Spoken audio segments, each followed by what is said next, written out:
Graça e paz, Maria Helena.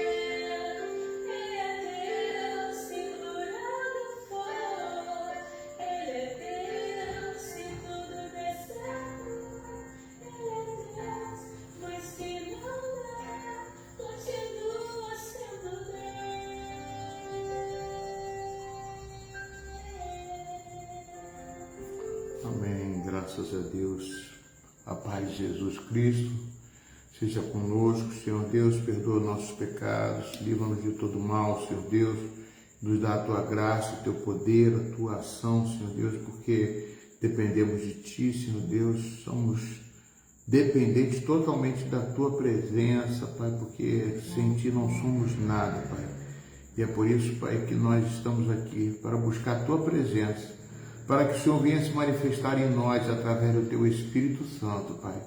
Porque o Senhor manda o Seu Espírito como Consolador, como também, Senhor Deus, o poder, dando empoderamento, dando força para a gente prosseguir, dando fé, Senhor Deus, que junto à Tua Palavra, o Teu Espírito Santo traduz para nós que a Tua Palavra é verdade, é escudo, ela é broquel, né? Ela produz em nós um sentimento, mas não é só um sentimento, mas é uma força que vem de dentro, que o Senhor traz para nós, que devemos crer que o Senhor é Deus, que o Senhor é presente, o Senhor está sempre perto para nos livrar e nos dar alegria, mesmo na tribulação, na dificuldade, Pai. Eu peço a Tua bênção, a Tua graça, o Teu amor, o Teu perdão, a Tua força, para todos que vieram ouvir, Senhor Deus, essa mensagem, e possam entender, ó Pai, que só o Senhor é Deus, que não existe outro Deus além de Ti. Amém? Mas eu quero meditar numa palavra de 2 Reis, capítulo 4, no versículo 2. Diz assim, capítulo 4, 2 Reis, versículo 2. Eliseu perguntou à mulher: o que posso fazer por você? Né? Uma pergunta importante: o que eu posso fazer por você? Diga-me o que é que você tem em casa. E ela respondeu: esta tua serva não tem nada em casa, a não ser um jarro de azeite. Então Eliseu disse: vá, peça emprestadas vasilhas a todos os seus vizinhos, vasilhas vazias, muitas vasilhas. Depois entre em casa, feche a porta atrás de você e dos seus filhos e derrame o azeite em todas essas vasilhas. Põe à parte as que forem ficando cheias. Quanto mais doar, mais cheias ficarão, né? E quando acabou-se as vasilhas, acabou-se também o azeite. Amém, queridos? Então, é uma mensagem aqui do profeta Eliseu, né, que teve na casa de Ua. Todos vocês conhecem esse texto, é um texto bem conhecido, onde Eliseu visita uma viúva e que essa viúva ela estava carente, né, precisando de socorro, precisando de alimento, precisando de tantas coisas ali que ela não tinha nada. Ela falou que não tinha nada em casa, só tinha uma botija de azeite. E isso foi suficiente. Eu quero te dizer nesta noite, né, que eu quero falar sobre esse azeite que não faltou para aquela mulher, né, e que se você tem uma vasilha de azeite, se você é um pote de azeite, né, você pode ser um pote de azeite e você com certeza pode ser suprido pelo Senhor. Né? A mulher foi embora dali, fechou a porta e, né, pegou todas as vasilhas. Traga-me mais uma vasilha. e não há mais vasilha nenhuma. E o azeite parou, então ela foi e contou o homem de Deus e lhe disse: vá, venda o azeite e pague sua dívida, e você e seus filhos vivam do que sobrar. Eu vejo esse texto como buscar o reino de Deus e a sua justiça e as demais coisas. O que sobra, vai sobrar sempre mais para você poder viver. Hoje eu queria falar sobre justamente o Espírito Santo. Eu fiquei numa mensagem que eu deixei para vocês, dizendo que o Espírito Santo, né, está no capítulo, nós podemos ver aqui no capítulo de João, capítulo 3, versículo 34. Pois aquele que Deus enviou fala palavras de Deus, porque Deus não dá Espírito por medida. Então eu quero falar um pouco sobre esses dois textos e quero trazer para nosso entendimento por que Deus não dá Espírito por medida, né? Porque Ele não dá assim um limite, como eu falei, 10% para um, 20%, 60% para você, Maria Helena, 40% para outros, 50%. Não, Jesus não faz isso. O Espírito Santo desceu sobre toda a carne. No dia de Pentecostes, a profecia de Joel está clara, dizendo que o Espírito Santo desceria não somente para alguns, mas para todos. E todos ali precisavam entender, e saber estar ávidos a receber o Espírito Santo que viesse. Não em quantificação, mas todos ali estavam ávidos para receber a promessa do Pai. Eu falei sobre isso e comentei que o Espírito não tem 10% para um, 40%. Não existe isso. Isso não pode existir, porque Deus derrama Espírito Santo sobre toda a carne e não quantifica esta quantidade de porção para cada um. Mas a gente pode entender isso, como eu falei aqui no versículo, capítulo de João, capítulo 3, versículo 34, porque aquele Deus enviou, fala as palavras de Deus, porque aquele que Deus enviou fala a palavra de Deus. Pois não dá Deus Espírito por medida. Essa frase no contexto bíblico enfatiza que o Espírito Santo não é dado em quantidades limitadas ou condicionadas, mas sim de forma abundante e sem restrições. Agora, esse percentual eu quero provocar vocês a entender alguma coisa.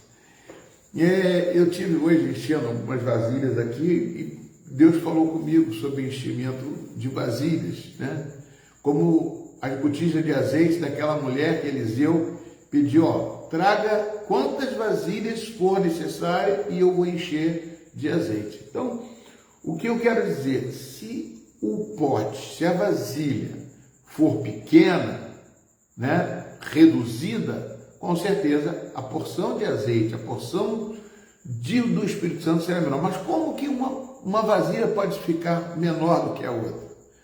Amados, eu tive orando a Deus e pedindo, nós somos a vasilha, nós somos a botija. E essa botija, ela pode estar cheia de areia, pode estar cheia de pedra, pode estar cheia de terra, pode estar cheia de bugiganga, pode estar cheia de coisas do passado. Coisas que vão interferir, a paz de Jesus, Alexandre, coisas que vão interferir na sua vida e na minha vida. Se eu estiver guardando coisas do passado, essas coisas vão interromper. Amados, por exemplo, eu lembro do meu passado, quando eu era jovem, eu tive muitos acidentes. Eu nunca me esqueci, já andei de moto, já caí de moto, já caí de bicicleta, já caí de árvores, e machucava, feria, quebrava o braço.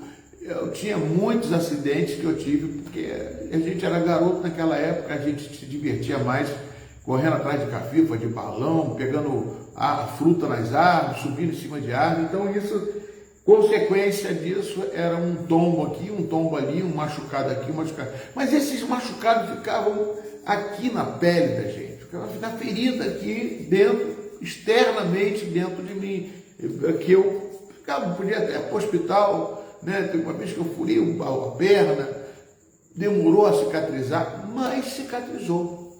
Mas agora, o que o Espírito Santo precisa? O Espírito Santo ele não fica externamente. O Espírito Santo fica dentro de nós. Aonde é? Não me pergunta que eu não sei. Aonde é aqui? Tem aqui, uns diz ali, outro aqui. E nem Jung, nem Freud vai explicar isso para mim nem para vocês. Mas uma coisa é o seguinte: existe sim algo dentro de nós que pode impedir que o Espírito Santo transporte, que o Espírito Santo enche e deixa de encher. Se você, amados, feridas internas que são muito piores, elas não são externas, não são aparentes. Uma pessoa que foi humilhada, uma pessoa que foi rejeitada, uma pessoa que foi estrupada, uma pessoa que sofreu alguma coisa do seu pai, da sua mãe, uma pessoa que teve essas coisas internas na alma da pessoa. Isso obstrui, porque quando você tem muito medo, quando você tem certos pavores, quando você tem situações em que você não consegue se controlar, o Espírito Santo ele quer entrar, ele quer habitar. Mas esses são empecilhos que habitam no homem, que evita. Aí você fala assim, mas o Espírito Santo não é dado por medida. Mas a vasilha, a botija, ela pode estar cheia de outras coisas. Então, o primeiro passo, amados, quando eu trabalhava em libertação e cura interior, o primeiro passo que eu fazia era trabalhar a pessoa para que ela liberasse, fosse livre das cadeias e das algemas internas que tinham na alma. E isso só pode ser feito pelo Espírito Santo. Eu tinha uma pessoa que trabalhava comigo, né, que tinha uma dificuldade muito grande, porque eu tinha uma intimidade, né, que eu trabalhava com ela era uma funcionária minha, e eu conversando com ela, não vou falar o nome, não sei se não deve nem saber, não vou dizer onde eu trabalhava ali, e ela conversando comigo, ela falou que teve um trauma de infância. O trauma que ela teve foi que o pai dela, que era o ídolo dela, né, traiu ela com uma colega dela, ou seja, dentro da casa, onde a mãe viu, a filha viu, e isso causou uma coisa muito ruim dentro dela. Ela ficou depressiva, entrou em depressão, ficou triste, abatida, e teve que ir para psicólogos, psiquiatras, e foi mesmo uma situação. Ela tinha 15 anos de idade, né? Já era uma certa, não era só criança, era uma juvenil, né? E isso causou dentro dela uma rejeição muito grande ao pai dela. Mas não foi só o pai. Quando fizeram um tratamento, fizeram uma regressão com ela, e nessa regressão hipnotizaram ela, mas aí trabalharam de uma forma que não foi o Espírito Santo que trabalhou, foi o homem que trabalhou. E o que aconteceu, amados? Aconteceu que essa menina, ela, quando saiu daquela crise, voltou para a sua casa, normalmente, não tem machucado nenhum, começou a voltar, mas a partir daí, ela nunca mais quis namorar nenhum garoto. Ela tinha raiva de homens. E ela começou a namorar mulheres. Mas isso aí é uma coisa normal hoje em dia, não estou querendo, né? Mas foi um trauma que ela sofreu e que ela passou a reverter o gosto, o prazer dela. Ela não tinha mais prazer. Ela ficou, prazer que eu falo, ela tinha uma aversão, tinha medo do ser humano que fosse do sexo masculino. E isso não somente isso causou um problema, e também causou claustrofobia e outras coisas mais. Essa pessoa se converte, ela precisa liberar tudo isso para poder se encher do Espírito Santo. E eu tenho outras pessoas também que eu conhecia. Então, o trabalho de libertação não é um trabalho de expulsar demônio, mas um trabalho de você esvaziar de si mesmo, dos seus traumas de infância, dos seus machucados e feridas da alma, para que o Espírito Santo possa agir na sua vida. Se isso não acontecer, ele vai ficar bloqueado, porque o Espírito Santo é amor, paz, benignidade, bondade, longanimidade, mansidão, e tudo isso ele converge numa situação em que não pode haver uma coisa contrária. Não tem como habitar o Espírito Santo e um outro espírito de rejeição, né, que possa estar impedindo essa pessoa de receber o Espírito Santo. Então eu quero trazer isso para vocês, amados, porque qual é a medida do Espírito Santo? Não existe a medida. A medida que você se liberta, o tempo que você se esvazia, o Espírito Santo vai te encher, né? Um exemplo na Bíblia, nós temos Pedro. Pedro sofreu uma cura interior, um trabalho de cura interior. Por quê? Porque ele negou a Jesus Cristo 3 vezes e o galo cantou e aquilo ali ficou na mente dele. Eu já comentei isso aqui com vocês, que o quê? O galo cantava, ele lembrava daquela situação em que negou Jesus Cristo. Isso não acontece só na infância, acontece também na fase adulta, né? O medo, por exemplo, você sofre um acidente de carro, você fica traumatizado muitas vezes, você não vai querer dirigir mais. E as coisas, esse medo começa a trazer consequências, sequelas, que impedem que você possa amar o seu pai, amar a Deus, adorar a Deus, buscar. Então, todos esses passados, todas essas sequelas do anteriores, elas têm que ser trabalhadas. E eu trabalhava com o quê? Com jejum e com oração. Né? O jejum faz o quê? Eu anular a minha vontade carnal e deixar o Espírito Santo entrar dentro de mim para trabalhar na minha vida. E eu quero dizer, o Espírito Santo é por medida, a medida quem mede somos nós mesmos. Nós é que damos a medida. Tem muita gente que fica buscando o Espírito Santo, querendo ser cheio do Espírito Santo. Pastor, mas eu não consigo. Mas precisa se esvaziar de si mesmo, das coisas que impedem. Aí você vai ficar cheio do Espírito Santo, ele vai transbordar, ele quer encher você. Não vos embriagueis com o vinho, que traz discórdia, traz confusão, mas enchei-vos do Espírito. Ou seja, não se coloque alguma coisa que tente você a substituir o Espírito Santo, que ocupe o lugar do Espírito Santo dentro de você. Você tem que ocupar o lugar que tem para você, o Espírito de Cristo. Amados, isso é fundamental, amados. Eu gosto muito de ver o exemplo de Adão. Adão, ele foi destituído do paraíso. E ali, com certeza, teve sequelas, né? Porque o Espírito de Deus habitava nele e deixou de habitar nele. Por quê? Porque ele desobedeceu. Porque ele tomou uma ação contrária àquilo que o Espírito Santo é, verdade.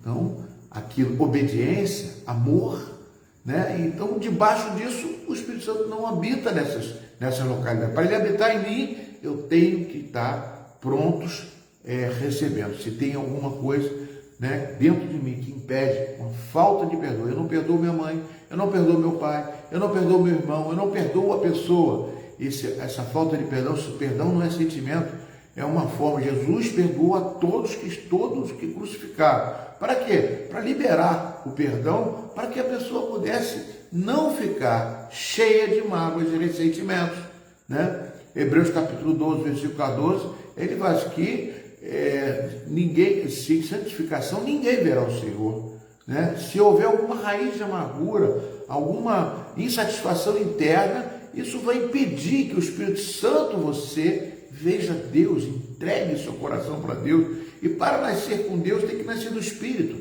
nascer da verdade, nascer da água e do Espírito, como diz Jesus para Nicodemo. E esse Espírito, ele quer habitar, ele quer tomar você, ele quer fazer de você, ele quer ser Senhor da sua vida. Para que quando você orar, você não vai orar como convém, você vai orar de acordo com o Espírito Santo, que vai interceder por você. Então ele intercede, porque ele é seu guia, ele que vai guiar você. Quando você liga um rádio, né? Antigamente tinha aqueles rádios que você botava até bombrilzinho em cima para poder estar fora da estação, você não consegue ouvir direito. Então o Espírito Santo precisa estar ali dentro de você, habitando em você, sem interrupções, interferências, ruídos que venham deste mundo tenebroso que que tentam abalar a sua estrutura. O inimigo, amados, ele ruge como leão, mas ele não é leão. Ele ruge para assustar, para amedrontar, para causar danos à alma da pessoa, para que a pessoa não possa receber a verdade de Deus. Amados, Davi, ele era um garoto que trabalhava com as ovelhas do pai dele. E ali ele teve a afronta de um leão, derrubou um leão. Teve a afronta de um urso, venceu um urso. E quando ele sabia que quando ele lutou com o urso, quando ele lutou, não foi ele que venceu. O Senhor habitou, entrou dentro dele, mudou a mente dele e ele trabalhou aquilo que Deus pôde trabalhar na vida dele. Ele canta choio. Então, mas a mesma coisa, quando ele viu Golias, 40 dias Golias ficou afrontando o povo e todo mundo com medo, porque eles estavam debaixo do pecado, debaixo da desobediência. Saul estava com o pecado e ali, amados, o povo não conseguia sintonizar, receber aquela porção. Quando Davi foi olhar para o gigante, falou: quem é esse gigante incircunciso que desafia não a mim, mas desafia o Senhor dos Exércitos? Você assume a forma desse Deus. Isso não é nenhuma soberba, você assumir a forma. Deus é contigo, Ele quer habitar em você, Ele quer se manifestar em você. E quanto mais Espírito Santo, mais força você vai ter, mais empoderamento você vai ter. Nós temos exemplo de várias pessoas. O nosso fundador da Igreja Metodista, John Wesley, ele foi um homem que se separou para Deus bastante, com jejuns e oração. Toda semana ele jejuava e orava incessantemente. Ele aprendeu a ter uma vida com Deus contínua, uma vida presa ao Senhor, e se desligou das coisas que vinham tentar trazer mágoas, ressentimentos, dores. Mesmo ele sendo atacado, mas ele não se sentia atacado. É a mesma coisa, Jesus foi crucificado, mas não se sentiu. Ele colocou o corpo dele como sacrifício, mas a alma e o espírito dele era de Deus. Então, amados, tanto que ele, quando ele morreu, ele não morreu, ele falou assim: Pai, eu não posso, eu entrego meu espírito. Ninguém vai poder roubar, ninguém vai poder, porque ali habitava o Espírito de Deus dentro daquele homem. Como que é habitar dentro de nós? E em graus muito maiores. Aleluia! Louvado seja o nome do Senhor. John Wesley, amados, ele ministrava a palavra de Deus na rua São Nicolau. Eram 2.000 pessoas. E à medida que ele falava, as pessoas falavam que ele não pregava, que ele queimava. Queimava por quê, amado? Porque não era ele. Ele estava cheio do Espírito Santo. Amados, Pedro, quando foi perdoado lá por Jesus Cristo, quando ele chegou diante de Jesus e falou: Pedro, tu me amas? Pedro: amo sim. Filha, um amigo, né? Amo como amigo. Mas Jesus estava falando assim: me agapau, me ama mesmo, verdadeiramente me se doando para mim. Ele não entendia, ele não conseguia, porque ele estava preso àquela mentira, àquela negação, e Jesus estava curando ele. Tu me amas pela segunda vez, tu me amas pela terceira vez, para afastar e tirar aquela barba. Porque eu te amo, Pedro. Apacenta minhas ovelhas, a partir de agora você está curado. E Pedro, quando recebeu a unção do Espírito Santo no dia do Pentecostes, ele se levantou e perdeu o medo e falou: vocês mataram o autor e consumador da fé, que era Jesus Cristo. Eu tenho até uns textos aqui de Pedro mesmo, né? Em Atos capítulo 2, versículo 15 a 19, diz assim: estes homens não estão bêbados, como vocês estão pensando, porque são apenas 9 horas da manhã. Mas o que está acontecendo é o que foi dito por meio do profeta Joel. Acontecerá nos últimos dias, diz Deus, e derramarei o meu espírito sobre toda a humanidade, os filhos e as filhas, e vocês profetizarão, seus jovens terão visões, e os seus velhos sonharão, até sobre os meus servos e sobre as minhas servas derramarei o meu espírito naqueles dias, e profetizarão. Mostrarei prodígios em cima do céu, sinais embaixo da terra, sangue, fogo e nuvem de fumaça. Como Pedro, falando isso, ele assumiu o poder do Espírito Santo e foi dizendo para todo aquele povo que vocês mataram o autor e consumador da fé de Jesus Cristo. Mas agora eu não tenho mais medo, porque quem habita aqui quem toma conta, quem me guia é o Espírito que assumiu este corpo. Aleluia, glória a Deus. O Espírito Santo, ele não vem por medida, ele vem para encher você. O que nós temos que fazer é tirar de dentro de nós tudo aquilo que tenta intervir, que o Espírito Santo assuma completamente a minha vida. Ele quer encher você, ele quer fazer você ser cheio. E o que faz para a gente ficar mais cheio do Espírito Santo? Doação. A doação é uma coisa interessante. Eu li aqui, eu vou no texto de Eliseu, quando ele fala para a mulher, a viúva, fala assim, o que você tem em casa? Eu tenho uma vasilha de azeite. Você tem uma vasilha de azeite? Então manda pegar diversas vasilhas dos seus vizinhos. O que são diversas vasilhas? São seres humanos, são pessoas que estão precisando de azeite também. As vasilhas representam pessoas. E ali, quando você coloca o azeite naquela botija, mais azeite vai ficar na sua botija. À medida que você doa o Espírito Santo que Jesus te doou, você recebe mais uma porção e você continua cheio. Amado, como eu falei, John Wesley ia para a rua São Nicolau, pregava 2.000 pessoas caindo no poder. Ele passava, as pessoas eram curadas. Por quê? Porque estava cheio do Espírito Santo. Ele viveu para doar essa porção de Deus que Deus dava para ele. Quanto mais você recebe, mais você dá. Amém, Jesus? É maravilhoso. Também tem um outro testemunho, o evangelista Charles Finney, um homem que se doava para o Espírito Santo, orava, jejuava e foi curado, e se encheu do Espírito Santo. Ele entrou numa empresa, as pessoas olhavam para ele, de repente começou todo mundo a chorar na empresa. Tem um livrozinho dele, um livreto que eu tenho, chorava, todo mundo chorava, são testemunhos tremendos, mano, porque ele estava cheio do Espírito Santo. E isso transborda e vai alcançar outras pessoas. O Espírito Santo, como diz João 3,34, pois aquele que Deus enviou, que é Jesus, fala as palavras de Deus, porque Deus não dá Espírito por medida, né? João 3,34. Então, amados, Jesus quer encher você, quer encher a mim do Espírito Santo. Pastor, mas eu posso pedir o Espírito Santo? Lucas 11, de 9 a 10, diz o seguinte: por isso digo a vocês, peçam-lhe e será dado, busquem e acharão, batam e a porta será aberta para vocês. Tudo que pede, recebe, tudo que busca, encontra, e a quem bate, a porta será aberta. Ora, se vocês, que são maus, sabem dar boas dádivas aos filhos, quanto mais o Pai Celeste dará o Espírito Santo àqueles que o pedirem. O que Deus quer é derramar o Espírito Santo sobre a sua vida. Então, o que nós temos que fazer? Tudo aquilo que interfere, tudo aquilo que atrapalha, que o Espírito Santo tenha tomar a minha vida, eu tenho que esvaziar de mim mesmo, eu tenho que tirar mágoa, ressentimento, falta de perdão, mágoas, tudo isso não vale, isso aí ocupa um lugar dentro de nós que vai fazer com que eu não receba o Espírito Santo. E eu fico uma pessoa triste às vezes, aí o Espírito Santo quer habitar em você, mas tem coisa dentro da nossa vasilha, da nossa botija, que precisa ser tirada. É uma coisa do passado, uma coisa que aconteceu, um acidente, tudo isso nós temos que pedir o Espírito Santo para ser curado. Chama-se cura da alma, cura interior. Amém, querido? Eu vou orar por você agora, que você saiba que é muito bem-vindo em nome de Jesus. Senhor Deus, eu abençoo teus filhos. Eu primeiramente, Pai, eu quero trabalhar uma cura interior. Se tem alguma pessoa com mágoa, ressentimentos, falta de perdão, coisas que interferem dentro da alma da pessoa, que a pessoa não consegue receber o Espírito Santo, eu imponho as minhas mãos, Pai, cura.